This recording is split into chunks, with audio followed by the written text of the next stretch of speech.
Hi, Brian Stecker here from Boomer Fitness, and I want to talk about a challenge that I did recently for the last 31 days.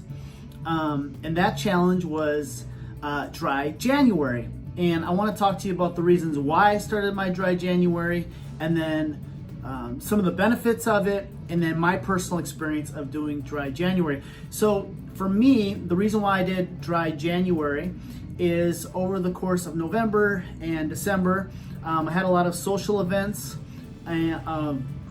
where there were some drinks involved, and also I was gifted some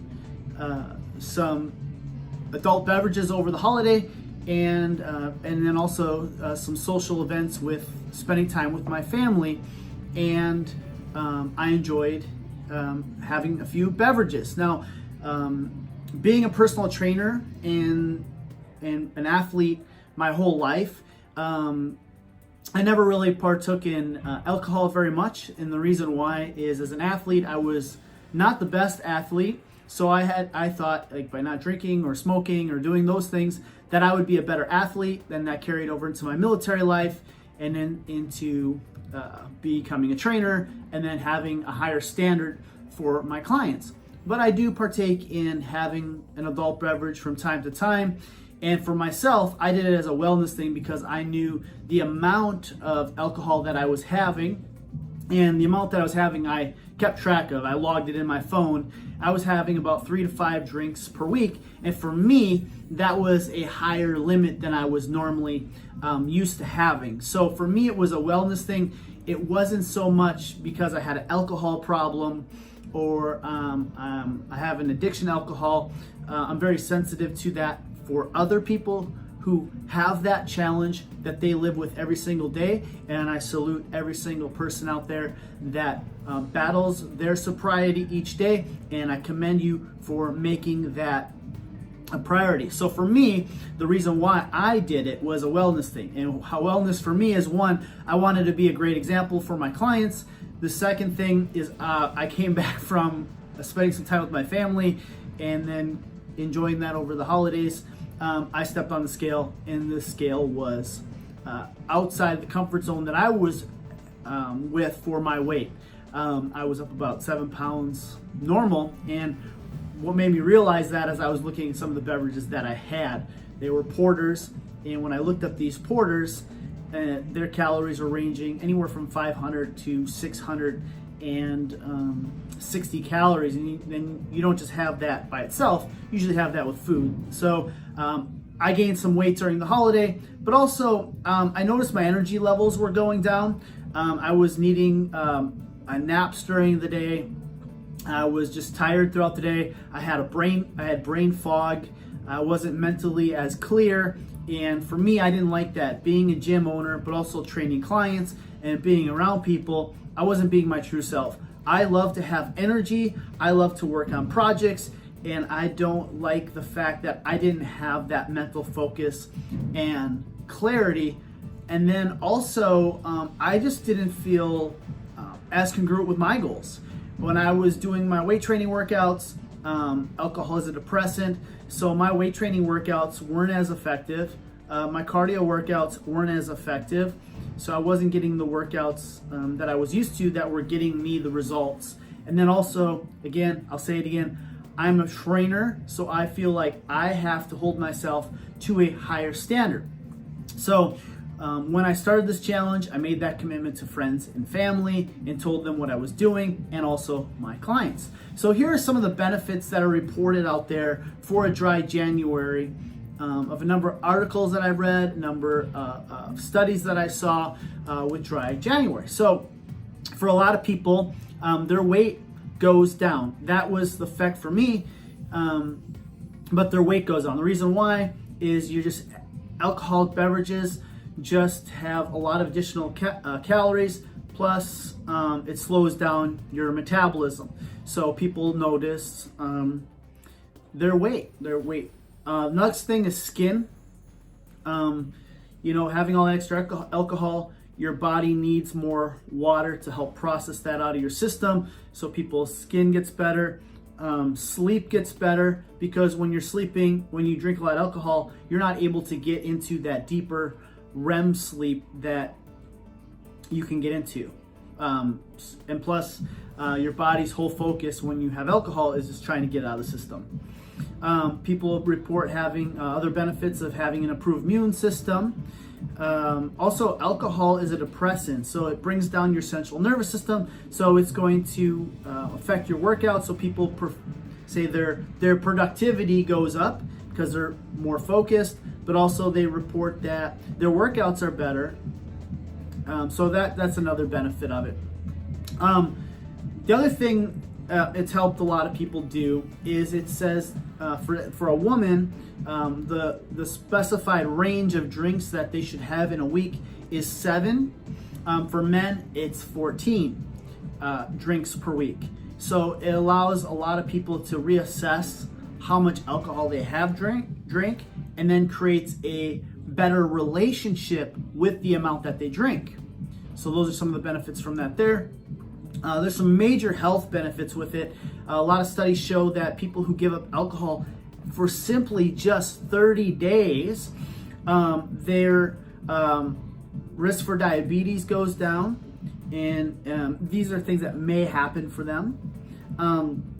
The risk of diabetes goes down, and the reason for that is that with alcohol, it has a lot of sugar, and you're removing that sugar from your system. Blood pressure improves. The liver improves because it's not having to process. The liver is pretty resilient organ, so it's able to process through. It's not having to process this alcohol. Also, pancreas is improved because it's not being as inflamed by taking in all that alcohol. So the personal experience that I had from doing Dry January was this.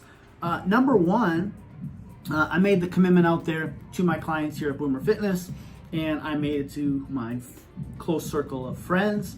I received a ton of social support. Some of the social support that I received is some clients have told me halfway through the month that they heard my announcement, so they decided to do it for themselves. Some of the reasons were related because of some of the things that I've experienced by enjoying one or too many benefits.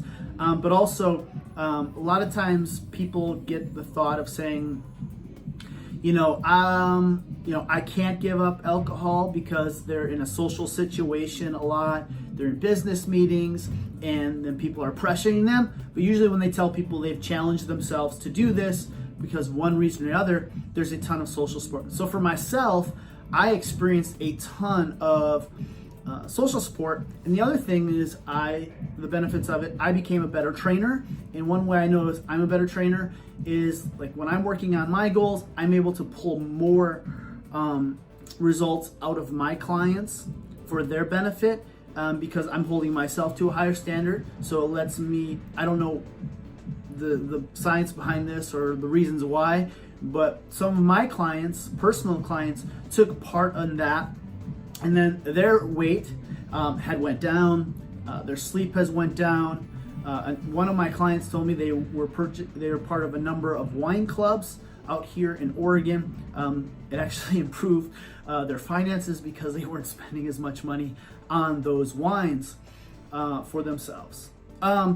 So a few of them also said their relationship with alcohol is better because in this sense is that they thought they were in the healthy range. One of my female clients, when I told her that 7 drinks is like the recommended healthy amount. I mean, I guess there's no healthy amount, but 7 alcohol beverages have been shown you stay in those healthier ranges.